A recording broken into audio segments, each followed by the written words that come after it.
Toi qui donnes confiance par un mot, par un geste, toi qui donnes confiance en ta grâce céleste, toi qui donnes confiance et raison d'espérer, toi qui donnes confiance, j'ai tant besoin d'aimer. Miséricorde divine, lumière indéfinie, donne-moi confiance en toi. Miséricorde divine, ombre accompagnant la vie, chasse les doutes en moi.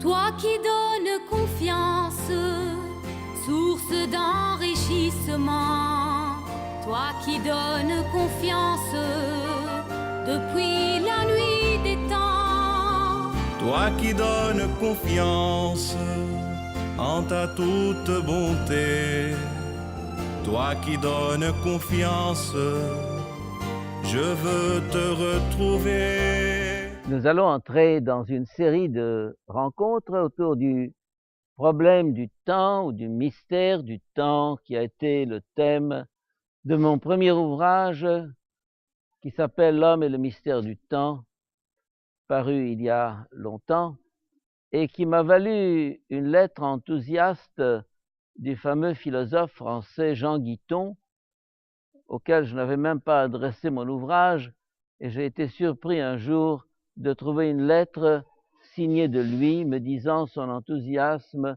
pour ce livre sur le temps, ce qui m'a évidemment fortement réconforté, d'autant que le thème de sa thèse de doctorat à Jean Guiton était justement le mystère du temps. Alors, le temps m'a toujours posé question, a été toujours une source d'inspiration pour moi. Qu'est-ce que le temps? Si je vous posais la question et je vous disais qu'est-ce que le temps, vous me diriez mais le temps, mais enfin tout le monde sait ce qu'est le temps, eh bien vous seriez bien embarrassé pour lui donner une définition. C'est exactement comme si vous demandiez à un oiseau qu'est-ce que l'air dans lequel il vole.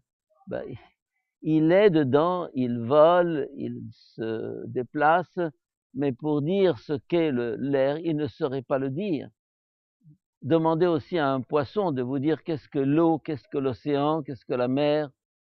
Il vous dira, ben, je ne sais pas, je ne l'ai jamais vu. Eh bien, parce qu'il est plongé dedans.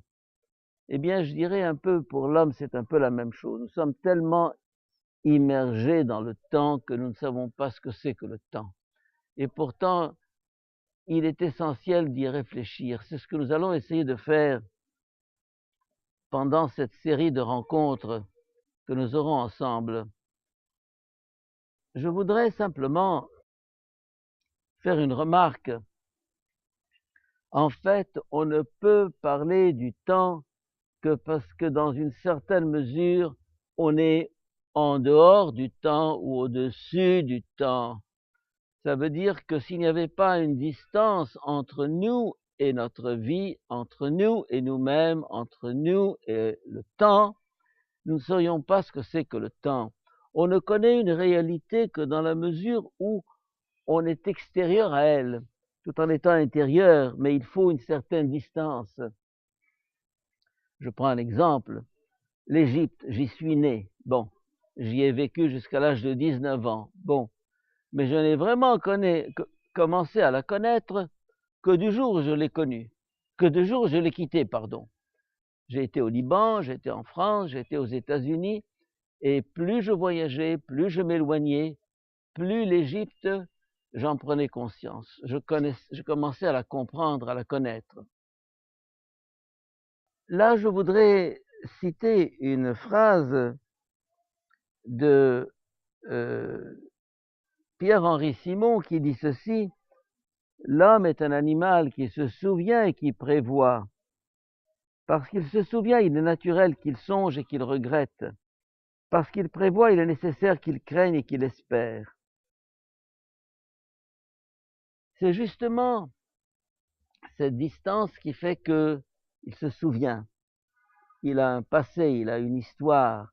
Il transcende cette histoire qui est passée pour la recueillir. Et il a un avenir. Et c'est un peu comme quelqu'un qui serait en avion et qui verrait un paysage se dérouler alors qu'il est au-dessus. Cette transcendance de l'homme par rapport au temps n'existe pas chez le minéral. Le minéral, il est, brutalement, il est. La plante aussi, elle est. Il y a une certaine durée dans la plante, dans l'animal aussi. Mais l'homme, il émerge du temps. Il a une conscience du temps. C'est pour ça qu'il se souvient et il planifie. Il projette son idée dans un futur, ce qui n'existe pas au niveau de n'importe quel être animal. Le pas de la réflexion. Le mot réflexion, d'ailleurs, signifie quoi? Réflexion signifie une distance par rapport à soi-même. Prenez un miroir. Pour vous voir dans un miroir, si vous êtes collé au miroir, vous ne voyez rien du tout. Il faut prendre une distance. À ce moment-là, vous voyez. Le temps, c'est la même chose. Prendre une distance par rapport à sa vie, c'est comprendre sa vie. C'est réaliser ce qu'on est. Là, j'essaye de réfléchir sur le concept d'âme et de corps qui a un rapport avec le problème du temps. Prenez par exemple un animal très primitif, un mollusque dont l'âme est toute petite par rapport au corps. Puis ensuite, vous prenez un poisson, l'âme a grandi. Puis vous prenez un vertébré, l'âme a grandi. Puis vous prenez un mammifère. Puis vous prenez un anthropoïde. Et puis tout à coup arrive ce qu'on appelle le pas de la réflexion, le pas de la conscience. L'homme, tout à coup, brise la coque qui l'enfermait, et ce n'est plus une âme dans un corps, c'est un corps dans une âme. L'âme a pris, je dirais, une extension infinie, universelle, et c'est là que l'homme est, je dirais, le spectateur, l'observateur de sa propre vie, et là, il prend conscience de cette vie qui se déroule un peu comme quelqu'un qui serait sur une station de chemin de fer et qui verrait passer un train. Et alors, Maurice Zundel, le grand penseur suisse qui a vécu d'ailleurs longtemps en Égypte et au Proche-Orient, a un certain nombre de réflexions sur le temps. Il nous dit ceci: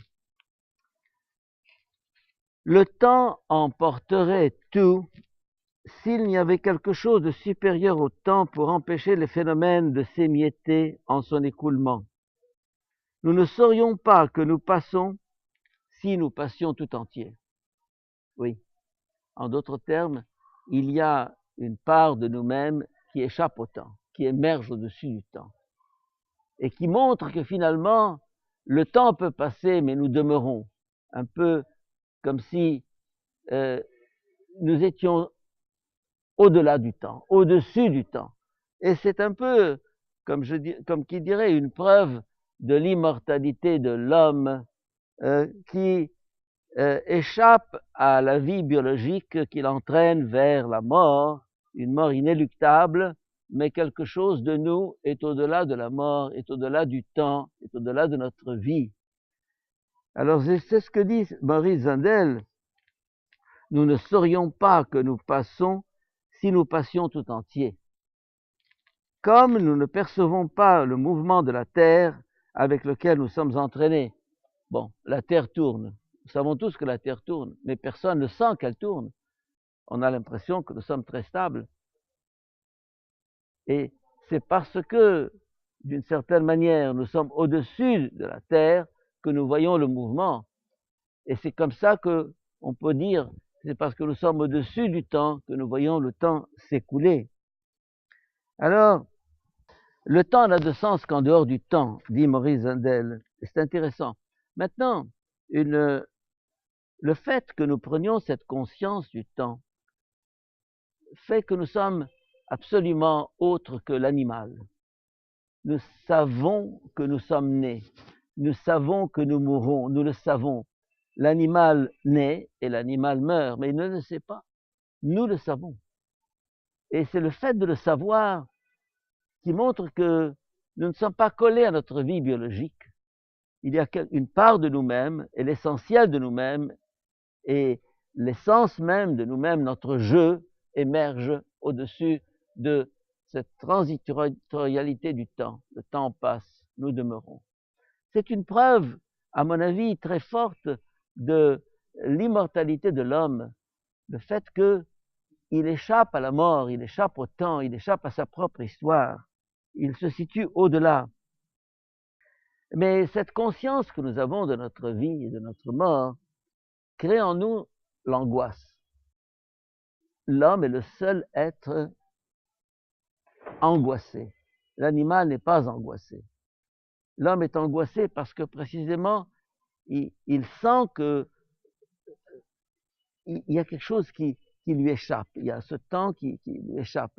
Et la foi est précisément ce qui nous permet de dépasser l'angoisse, cette certitude qu'il y a en nous une part indestructible qui fait que nous vivrons toujours.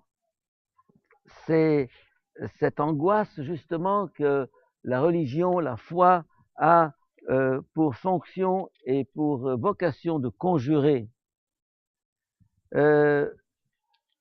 Donc il y a aussi un concept qu'on appelle la relativité du temps. Évidemment, lié à cette idée, vous avez Einstein qui dit le temps est relatif. Relatif à quoi? Relatif à la vitesse. Temps et espace sont des concepts non pas absolus mais relatifs. On donne quelquefois l'exemple. Prenez une chatte qui a mis au monde 6 petits chatons. Prenez-en 3 et mettez-les dans une fusée qui partirait à la vitesse de la lumière. Et 3 autres qu'on laisserait sur Terre. Au bout d'1 an, les 3 qui sont sur Terre seront devenus des chats. Ils ont grandi. Et les 3 qui sont dans la fusée seront restés des chatons. C'est un peu extraordinaire. Et c'est là justement qu'on voit que la question du temps est relative à la vitesse. C'est là pour la première fois que scientifiquement on constate que le temps est un concept élastique, relatif, flexible. Nous allons justement dans cette série de rencontres essayer de voir en quoi justement le temps n'est pas le temps matériel, le temps biologique, mais c'est un temps soumis à la conscience. Et cette relativité du temps nous permettra de mener notre vie, de diriger notre vie de manière à faire le meilleur usage de ce temps qui nous est imparti et qui nous est confié. Nous savons d'ailleurs que dans l'évolution, n'est-ce pas, il y a une espèce d'accélération du temps. Le temps s'est accéléré tout au long de cette montée évolutive. Vous avez l'émergence de la vie n'a eu lieu qu'après 10 milliards d'années à peu près. 10 milliards d'années de vie minérale. Ensuite émerge la vie. Il y a 3 milliards 800 millions d'années. Puis ensuite, vous avez les vertébrés, puis les mammifères, puis finalement l'homme.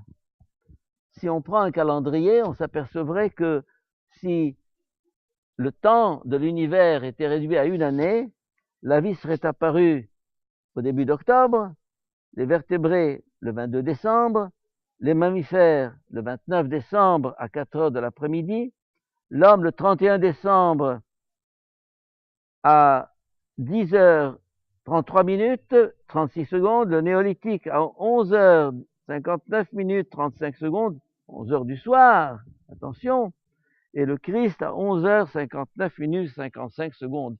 Si vous voulez, pour prendre conscience de la durée de l'évolution, il faut comprendre que le temps que nous vivons a été est très relatif à ce que nous mettons dedans. Nous allons, au cours de ces rencontres, essayer de découvrir toutes ces dimensions d'un temps multiple, d'un temps multiforme, d'un temps d'une richesse qui va permettre d'éclairer notre vie et de nous permettre de jeter un regard neuf sur cette existence que nous menons. Donne-moi confiance en toi. Miséricorde divine, ombre accompagnant la vie, chasse les doutes en moi. Toi qui donnes confiance, source d'enrichissement. Toi qui donnes confiance depuis la nuit des temps. Toi qui donnes confiance en ta toute bonté. Toi qui donnes confiance, je veux te retrouver. Miséricorde divine, sur mon chemin de croix, fortifie-moi de toi. Miséricorde divine, je t'appelle, entends ma voix. J'ai tant besoin de foi. Accorde